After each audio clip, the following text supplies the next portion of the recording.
ফজরের পরে এ দোয়া পরে তিনবার পর আল্লাহ তাআলা মানুষ ইবারে চারিগান বড় বড় লোকতুন হেফাজত করিব। রাসূলুল্লাহ সাল্লাল্লাহু আলাইহি ওয়াসাল্লাম ফরমায়ে হাদিস শরীফ হইবা তবরানী শরীফের মধ্যে আছে, মুসনাদ আহমদ ইবনে হাম্বলের মধ্যে আসি। রাসূলুল্লাহ সাল্লাল্লাহু আলাইহি ওয়াসাল্লামের মধ্যে যখন কি ফজরের পরে তিনবারে দোয়া পরে পড়িব মানুষ ইবারে আল্লাহ তাআলা বড় বড় চারিগান লোকতুন হেফাজত করিব।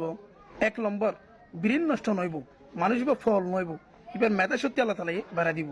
দুই নম্বর মাদলে চেহারা চমকিব, মানে আল্লাহ তাআলা এবার চেহারার মধ্যে নূর লয়ের চেহারার সংকাইব। ফজরের নামাজ পড়ির দুয়াবে ফরত দইল। তিন নম্বর মাদলে এবার চকর জ্যোতি নহমিব। চার নম্বর মাদলে শরীর দুর্বলতা নইব, শরীরের মধ্যে আল্লাহ তাআলা বরকত দিব।